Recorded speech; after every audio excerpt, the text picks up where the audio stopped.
Indigenous Rights Radio, because knowledge is power.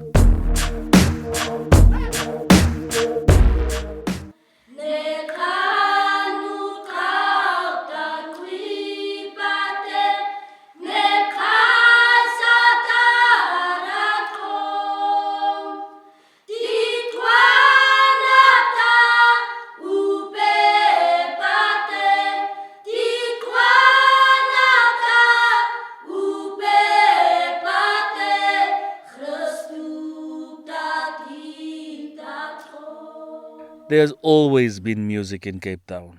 The sounds of the birds singing, the sounds of the seagulls, the sound of the ocean itself. The original inhabitants of Cape Town used to sing and dance around the fire, clapping their hands, stomping their feet. The sound of the beads on their feet as they dance, echoing in the moonlight. When slaves were brought in from other countries, they brought with them their sounds, their songs, their instruments.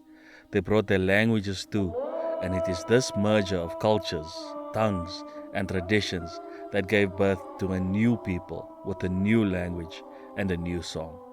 Sometimes the song had words of struggle, and sometimes it had words of hope, words of celebration. Now, I've been doing podcasts for cultural survival for almost 10 years, and all of them have been in English. Please allow me to do this in Afrikaans, a language that forms part of the struggle of my people.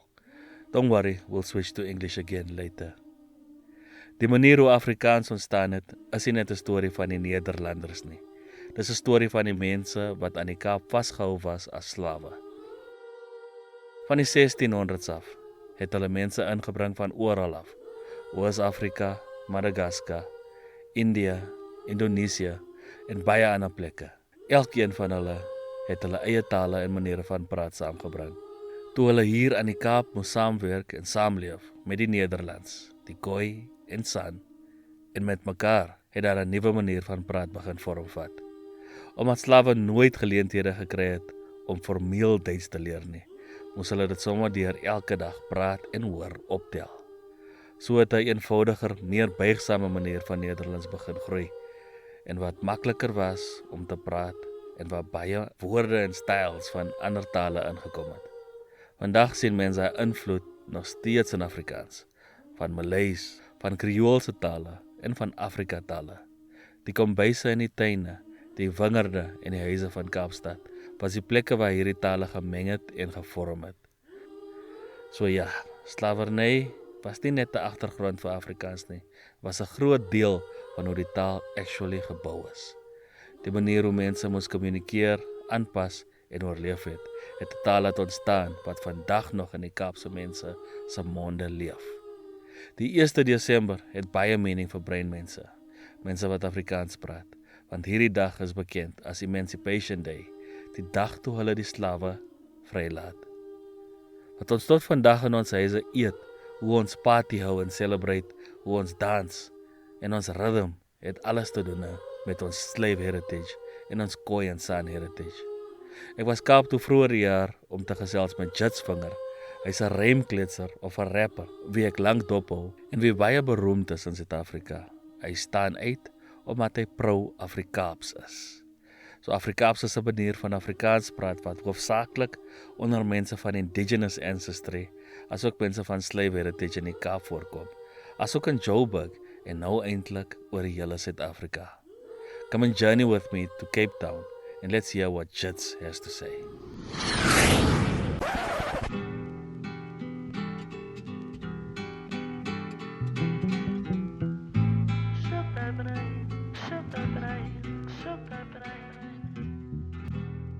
Okay, where do I start? I'm born Quintin Goliath, and I'm born from two individuals came together who are actually from Huisna, and they moved to the Western Cape for better job opportunities because they were carpenters respectfully and admin. My mom was good in admin work, which is office work type of thing. So yeah, I was born in Cape Town. I'm first generation Cape Townian in my family, in my bloodline. Me and my brothers and my sister. They call me Quinny, they call me Langman. My father calls me Langman. My mom would like to call me Kwana now and then. Q, some of my siblings call me Q. And yeah, I had many rap names during the 90s when I grew up through the influences of Nas, B.I.G., Prophets of the City, Black Noise, you know, those local names. Thanks to my older brother who's not with us anymore, who used to borrow rap music cassettes from a cousin of ours who was into music. He was actually also a performing artist, a reggae performing artist. Or was he a ragamuffin, I think? Yeah, he was more into the raga style.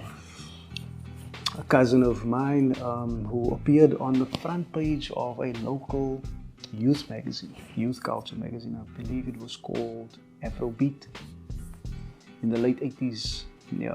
So when I used to go and visit, you know, in the early 90s, then in the bedroom, on the door, is the cover of the magazine. I would always look at it and go, wow, this is actually possible, because that's my cousin, you know, and that stuck by me.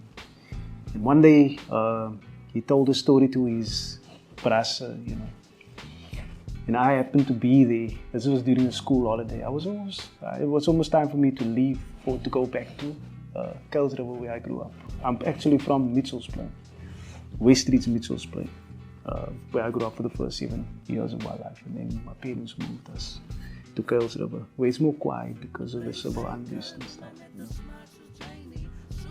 So there my cousin stood with his back to the wall, because he was like doing the sermon thing. He's going to his storytelling mode, and it's always filled with, or you almost want to say it's fictional, the reality, the things they got into, and the words that they used in Matroosfontein. This is now Elsie's River, where street culture is so rich, that influenced nearby areas like Bishop Labors and that kind. You know, I mean, various communities has that impact.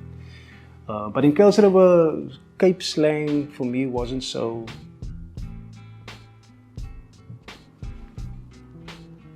It wasn't so thick and so rich as it was compared to Elsie's River.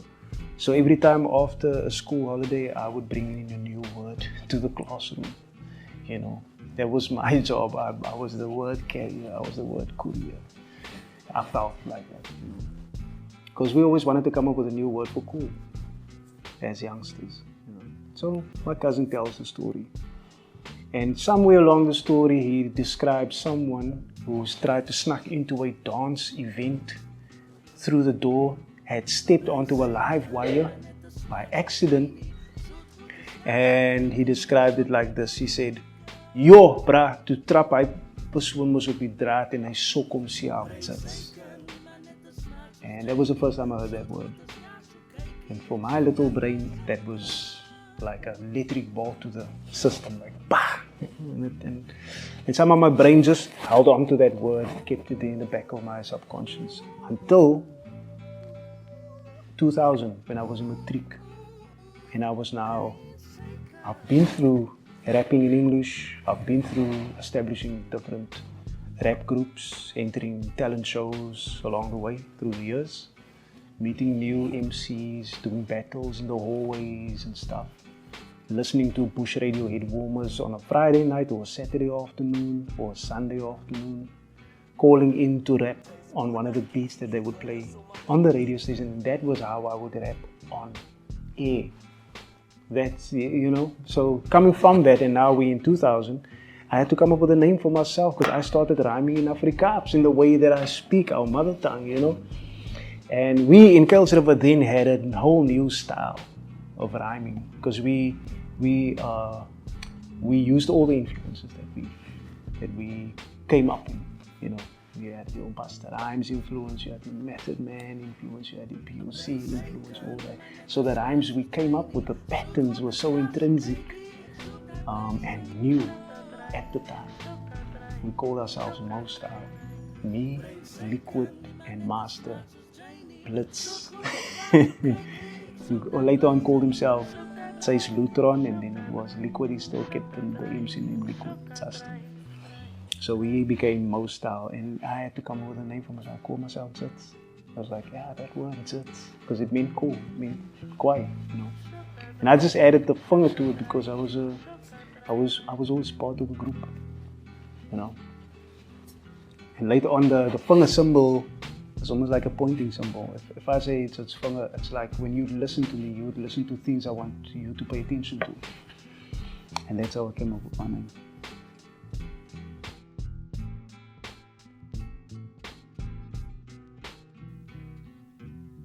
Nou, ek het ook met Jits gesit en gevra, as hy moet explain, wat is die Kaapse sound? Wat sou hy sê? Hoe kan 'n mens dit describe?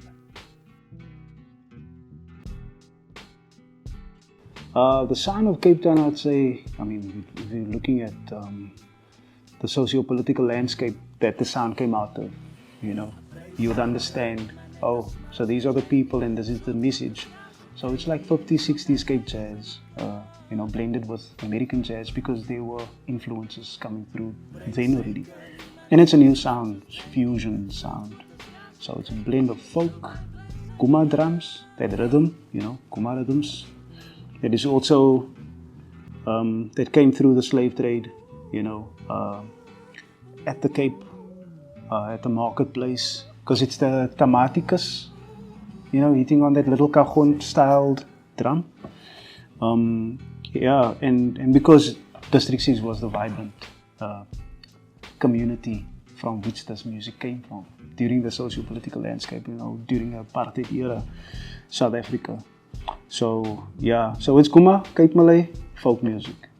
That's the foundation, and then later on, if you listen to POC's first album, you would hear elements of raga also in there.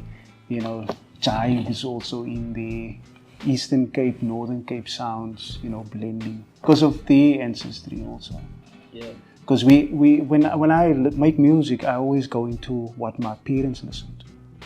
You know, hey, my father was an avid listener. I mean, I still look at pictures of him with his turntable, his Pioneer system, this high, bruh. And that's, you know, when I create, I go there. And so it's like making these leaps, creating these intergenerational bridges to now where you have hip hop that are, you know, strongly still influenced by blues and jazz, but then it's got some rock in it too. You know, some bits of reggae. And I mean, we work with producers from various genres. You know, if you listen to my debut album, it's got raga also in there, some R&B in there.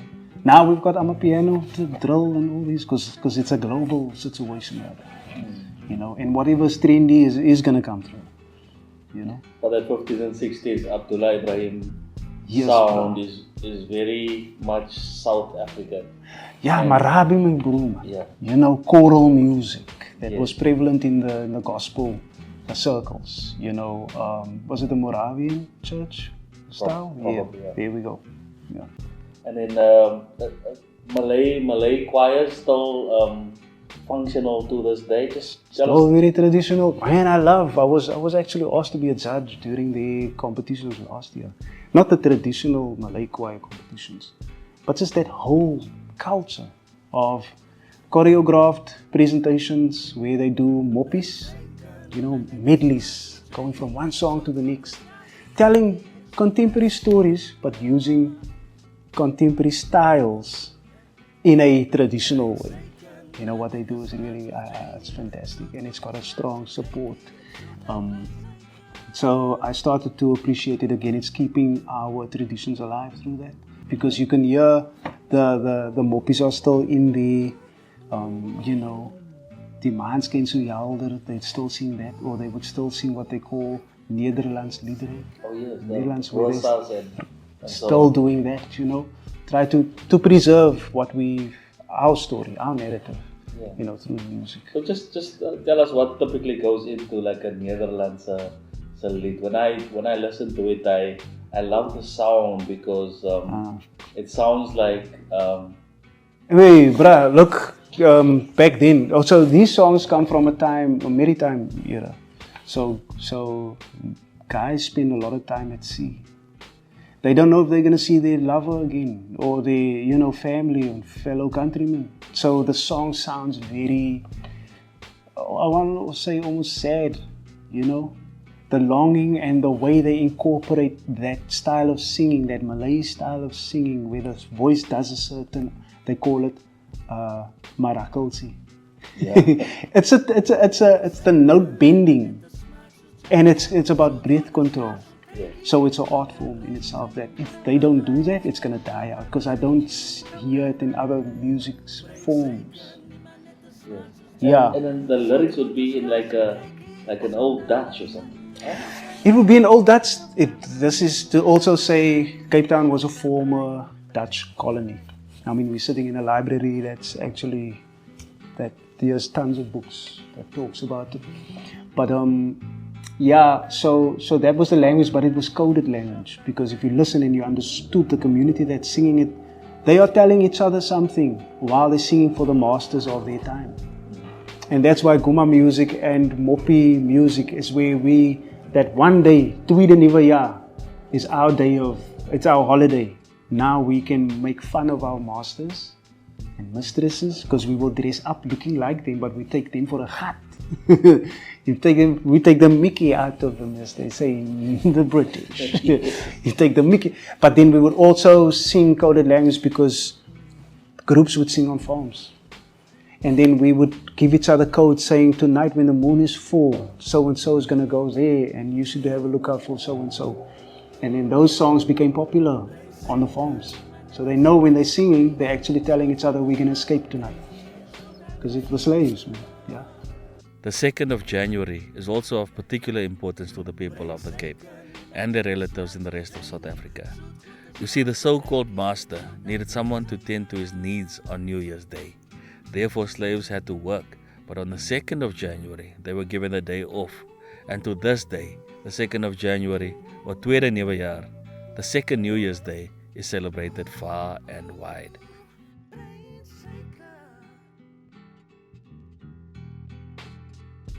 So, on the 2nd of January, what we call Tweede Nuwe Jaar happens, and it's a day that people who groups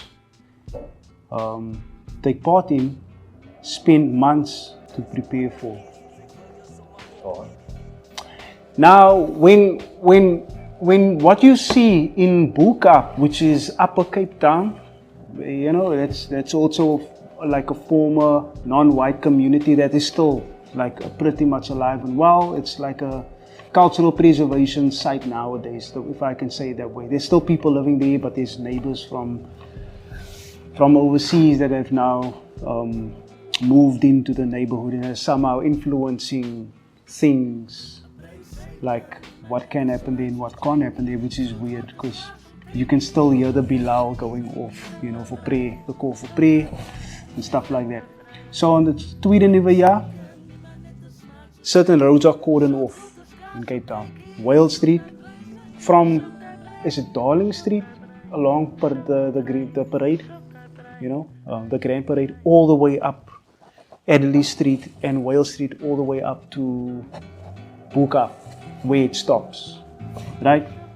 And you will see thousands of groups playing horns and beating drums, Guma beats, playing a blend of Guma and contemporary music. Okay, contemporary music, you'll notice the melody, but you'd say, but that is almost like a remix. That's a Guma remix. Marching all the way through like District 6 into Buka, celebrating a slave's holiday, the local slave's holiday, only holiday in the year, which is on the 2nd of January. And color, their faces are painted so that you can't see who they are. That is done deliberately so because, you know, what was happening in the streets, the moppies, the songs that were being sang, if they know who you are, you being held accountable for what you're saying. So it's like, you know, yeah, it's really an act of bravery, I want to say, when you see that happening on the 2nd of January every year, and the colors that they dress is vibrant, you know, they glittered, it's silky, suits and shoes, where you have someone walking in the front called the voorlopertjie, doing the akkels and the miracles, like a cheerleader, like in front of his group, followed by a marching band. And you've got a row of those who would march behind the one walking in front, and then you have the band behind them. Also, all dressed the same, and they get first prizes for best dressed group. It also happens in Athlone, where that particular competition takes place, where they get trophies. I would like to say it's a provincial competition, but I'm not too clued up who can enter and who can't enter, because there are groups in Wellington that is like outside of Cape Town that are also taking part in those competitions. I think as far away from Cape Town as Johannesburg, it's not so much alive in Joburg, but I know of minstrels who had recorded albums of Moppies that is still played on some radio stations in Johannesburg today, but it has kind of died out. But I know it was big in the 50s and 60s. I think up to Victoria as well. So it's huge. It's a huge thing. Yeah. So why does everybody play an instrument? Like you find little kids, little 10-year-old boys, 8-year-old boys playing trombones, for instance. Where does that love for music really come from? Like somebody playing drums it's in the blood, I would say. It's in the... Man, if you can express yourself by any... Music was the what we were allowed to use to express ourselves. So it was ongoing. It's in every household at the time. It became a symbol of freedom. I mean, look at what Hugh Masekela, rest in peace, did with his horn. He took it. He met the greats, like James Brown and them, through playing the horn, for what it meant to play, to be able to play, because we weren't allowed a lot of things. So to be able to play an instrument freely in the street at the time, that was a huge thing, to be able to do that. So for me to see that, in my household, you had an organ. In every family household in my family, there was an organ, so that we can express our freedom through singing and uniting. Because if you can play a horn, that means you need to play with two more. It's a way together. It was a means to come together and do something together. Yeah. So a big resultant, or a big, I want to use the word residue of slavery, is the Afrikaans language. So tell us, what does the language mean to you? It means a lot of things. Afrikaans for me means a lot. I've chosen to express myself intentionally in my mother tongue, which if you listen to how me and my community speak Afrikaaps, you hear an older form of Afrikaans before it got appropriated in the late 1800s. Which we weren't actually told in school. We weren't told about that. We weren't even told that we were the architects of this language, because it was repackaged in a way that felt strange to us when we were reading it. And if you spoke Afrikaans in the school situation, it's not how you speak at home. So there was this divide, there was immediate othering, and your brain couldn't get around, why is that Afrikaans, but I don't speak Afrikaans? But I'm using the same words, I just don't say it the same way, type of thing. And we've got some other words too, like Bati, Atsa, Abba, and those. What about those? And so later along, I think in 2008, by the end of 2008, when I came back from Switzerland, there were certain communications that started trickling through my way. And it was communications around the origins of the language. So there was a resurgence on the one side, people becoming more aware of the indigenous identity was happening at the same time as well. So it's like a confluence of these streams, right? That came through amongst a lot of MCs and performers in and around the Cape and also elsewhere. And then when I dove into the actual history of Afrikaans, I discovered why we were forced to speak Dutch, and through religion, Like the Bibles were still in Dutch, the NG Kerk, or what the Dutch Reformed Church, right? Their Bibles were still in Dutch. And we were still forced to read in Dutch in the 1900s still. Right? So because of that, a lot of the slave community and indentured workers and slaves used this language to communicate with each other. So we kind of gave birth to the language, but we were left out of the identity that it was based around. The whole Afrikaner thing that happened, you know. So for me, Afrikaaps is much richer than we were told. So for me, it's become this vehicle to actually explore the world.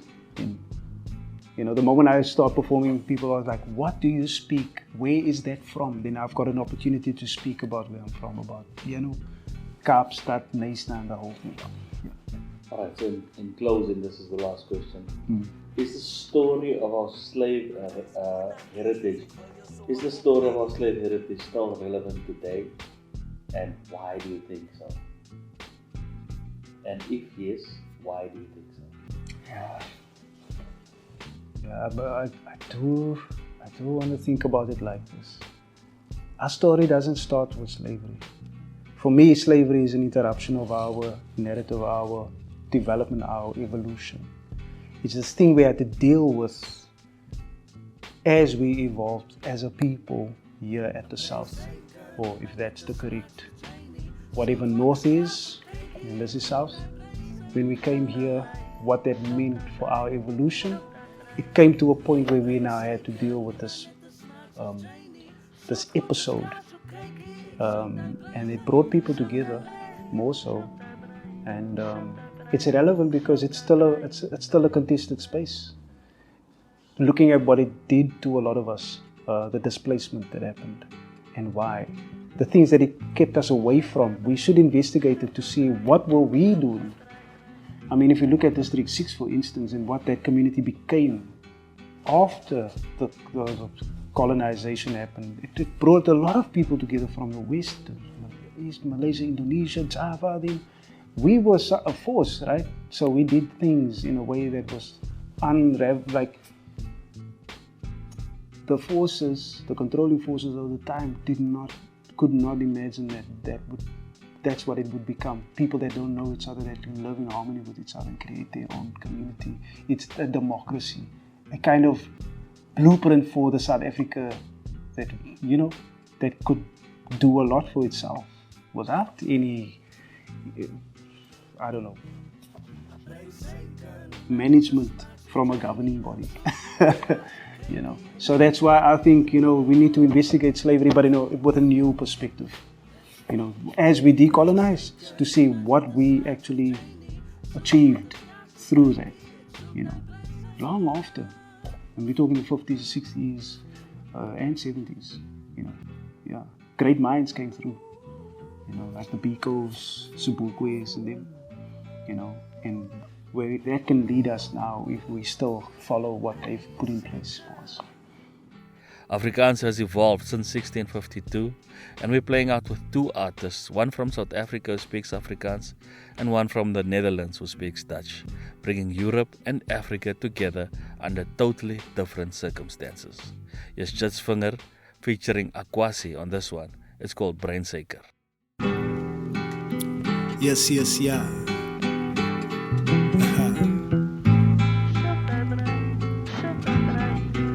Kwai, met zingen. Koorts is waar zal ik begin? Zit al in die mood, laat ik jou bedaan met lekker blues koorts. Op die gitaar met een spinning move. Pour my thoughts word die pentatonic skaal wat geloof word. Gooi jou skouwers op gemaakt, sy is te oudlik, wonderlik. Move soet sy voel, byt jou onderlip. Ek hou dik en observe wat sy ondervind en tokkel het met my kop, chocolates, hier's nog 'n stuk. Ek druk het stout, binne bou, dik gesout. Limits word min soos klim, het grip en het klou. My verse druk ek in jou mix en my down. Six sins word gelig op relax mode, ons chill vanaand. Los die stress af, poenas, kop jou skoene uit. Voel verlig, soos ek die tensel uit jou voete vrywe. Toegegooi van die pleasure, die move babes. Glo my, dis net die wegdreig, laat ek proef. Breinsuiker, nie maar net 'n smaak soos Janie. Soet goed is kaas, so kykie, ek soek die breinsuiker. Smaak individual, altyd onderkade. Maar by my gedagte vry, dis breinsuiker, nie maar net 'n smaak soos Janie. Soet goed is kaas, so kykie, ek soek die breinsuiker. Smaak individual, wat my stimulate. Ek is down vir my slim getuie.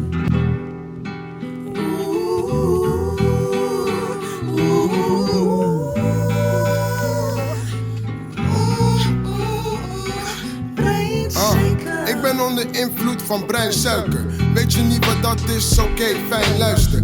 Blackout, alles middag, dipshit, mood swings. Ben nog steeds knipperend aan het kortsluiten. Deze verslaving werkt op mijn zintuigen. Gekke vertraging, komt op breinsuiker. Wat was mijn volgende lijn ook alweer? Zeg ik knikkenbollen van mijn kop, die gaat op en neer. Oxytocine, serotonine, Nederlands, dopamine. Hormonale stoffen, mineralen, vitamines. Breinsuiker, 1 lijn, 16 vitrines. Wat kan ik zeggen, ben een diener van zoetigheid, het smelt en blijft plakken. Dus plakkerig, geef je de ruimte voor wat schappelijks. Wetenschappelijk, niet makkelijk, ik groet je. Handjes wapperen, einde verse begint te klappen dus. Ongesuikerd, waar het op staat. Breinsuiker in mijn rooibos graag. Ik laat mijn honing staan. Laat de jonge koning gaan. Laat de jonge koning gaan. Dit is zeldzaam en even goedkoop. Men komt als vliegen op me af omdat ik zoet flow. Ben je de shit, dan krijg je flies, ik vind het goed zo. En Kaapstad was fucking koud, ik hoest ook. Ik dacht ik zat in Afrika, zat vol met goed hoop. Apart feit, maar snijdt mij, ey, ik bloed ook. Nog een feit, Jitsvinger in mijn bloedsomloop. Doe wat je doet en overleef wat jij had, doe ik ook. Side B voor jou Einstein. Hier komen nog een stanza times 4, twice as nice. Opposites wordt betrokken van 's ochtends tot die volgende ochtend. Like-mindeds op zoek, lokken hulle in. Hou die prente weg, ons kan het skits met net die woorden skat. Week jou intellect, jou cerebialum wordt oorgevat. Vernis jou nerves, ek is reg om te surf. Slip in de deck mode, ek hou jou in check, woon net die pub. Soos 'n box, die lights alleen sonder stop soet. Sexy en sopnat, sapio-seksually geolie vir tackle mentally seker na story. Alles is uiterlijke mooi, vir my sit dit binne jou wysheid. Laat my koil onmiddellik, spin dit in 'n sin op 'n sin oor. Versin as ek gold, as ek by al op my vingers is het lekker. Wat die en so anders nooit 'n kaart missie. Ek geniet myself met 'n levelboek aan matriek. Hoe 'n graad asseblief, dis moose quality. Ek sal haar voete soen om my boeke te dra. Vir breinsuiker, nie maar net 'n smaak soos Janie. Soet goed is kaas, so kykie, ek soek die breinsuiker. smaak individual, altyd onderkade. Maar by my gedagte vry, dis breinsuiker, nie maar net 'n smaak soos Janie. Soet goed is kaas, so kykie, ek soek die breinsuiker. Smaak individual, wat my stimulate. Ek is down vir my slim getuie. For more on the rights of Indigenous peoples, visit cs.org and follow Cultural Survival on Facebook and X.